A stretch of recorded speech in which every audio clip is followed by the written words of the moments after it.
Oi pessoal, espero que todos estejam bem, que Deus nos abençoe aí nesse período difícil que a gente tem passado e a gente se vê num processo totalmente diferente do convencional que a gente tinha antes, que eram as escolas bíblicas, os cultos presenciais e a gente foi desafiado a estar fazendo uma devocional para vocês aí, espero que vocês consigam entender o que eu vou passar e que Deus nos abençoe.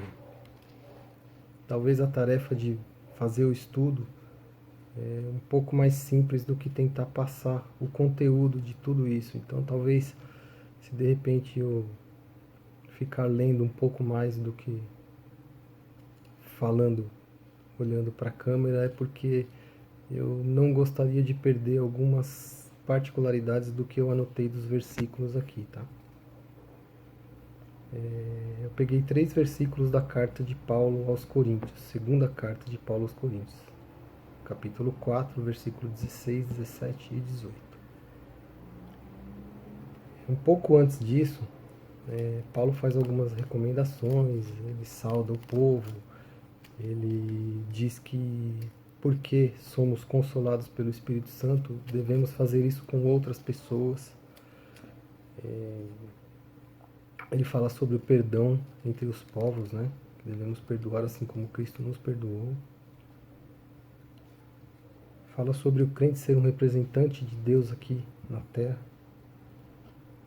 Sobre a transformação que Cristo faz nas pessoas que o aceitam como Senhor e Salvador. É aquilo que eu estava dizendo, né? De repente a riqueza dessas informações, talvez eu não consiga passar no total para vocês. Mas eu acredito que se vocês lerem de novo esse capítulo, de repente vocês vão ver muito mais coisas do que eu estou tentando passar para vocês aqui. Até que a gente chega no capítulo 4. Algumas bíblias têm o subtítulo de O motivo e o efeito das aflições. Mas eu peguei uma outra que eu achei um pouco mais inspiradora, que é Viver pela Fé. Eu vou ler o versículo 16, 17 e 18. Por isso não desanimamos. Pelo contrário, mesmo que o nosso exterior se desgaste, o nosso ser interior se renova dia a dia. Porque a nossa leve e momentânea tribulação produz para nós um eterno peso de glória, acima de toda comparação. Na medida que não olhamos para as coisas que se veem, mas para as que não se veem. Porque as coisas que se veem são temporárias e as que não se veem são eternas. Normalmente eu faço assim, eu anoto alguns pedaços do versículo e escrevo uma observação embaixo. É isso que eu vou tentar passar para vocês, tá? Por isso não desanimamos. Todos nós estamos num processo muito dolorido com isso que está acontecendo, né? De repente a gente está sendo privado de ver pessoas que a gente ama, de ter contato com pessoas que gostamos de ter como amigos.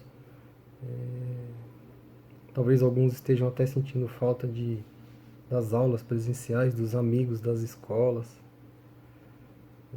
E o mais dolorido de tudo isso, de repente, é se de repente alguém perdeu uma pessoa querida nesse processo. Mas acredito que Deus está nos dando uma oportunidade enorme de reatar aquele primeiro amor que a gente tem que ter. Todo crente deveria ter esse primeiro amor latente no coração. E com isso sermos pessoas mais chegadas a Ele, né? Poder estudar mais a Bíblia, voltar ao relacionamento com o nosso Criador. Por isso, não desanimamos, continuando na anotação do versículo.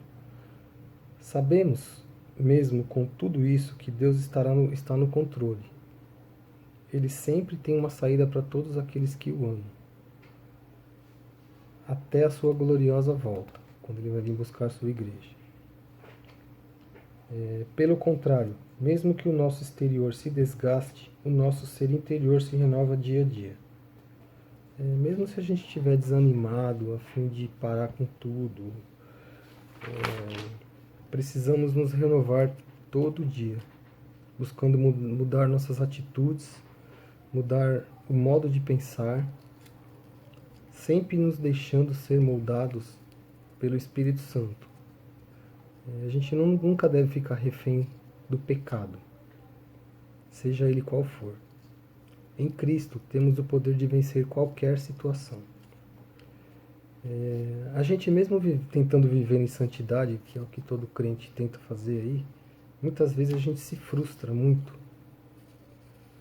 Nos decepcionamos com contradições pelo fato também de acharmos que todos devem temer a Deus. Mas se não tivermos uma vida gerada e guiada pelo Espírito Santo, talvez a gente nunca consiga entender que esse pode ser um momento de renovação espiritual para as nossas vidas.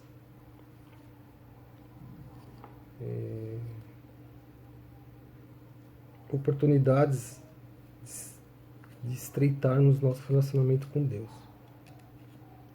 Voltando ao versículo, ele fala assim: leve e momentânea tribulação. Mais na frente, no capítulo 6, Paulo fala sobre várias coisas que ele teve que suportar por conta do Evangelho. Mas com o aumento do nosso conhecimento de Deus, a compreensão do amor dele por nós, isso a gente consegue superar. A gente consegue superar todo sofrimento que a gente possa passar um dia. E isso aponta para um futuro glorioso que será a volta de Cristo. E a gente tem sempre que ter isso em mente, né? Na medida em que não olhamos para as coisas que se veem, mas para as que não se veem. Porque as coisas que se veem são passageiras, mas as que não se veem são eternas. Paulo nos ensina a andarmos e vivermos pela fé, e não vivermos pelo que estamos vendo. Da mesma forma que Jesus nos ensinou: bem-aventurados que choram, pois serão consolados. Paulo aprendeu e nos ensinou que realmente importa na vida. Aquilo que não podemos ver é real, é vivo e podemos crer nisso. O mesmo Espírito que consolava, acompanhava, dava poder a Paulo, é o mesmo Espírito que temos. E finalizando aqui, que a gente possa sempre lembrar disso, né? Ter isso nos nossos corações. Deus está sempre no controle de tudo. Queria pedir perdão para vocês, porque de repente eu fiquei lendo muito mais do que falando o que eu entendi, mas eu queria que vocês não perdessem um pouquinho da riqueza do que eu consegui extrair desses 3 versículos aí. Que Deus nos abençoe. Um abraço a todos aí.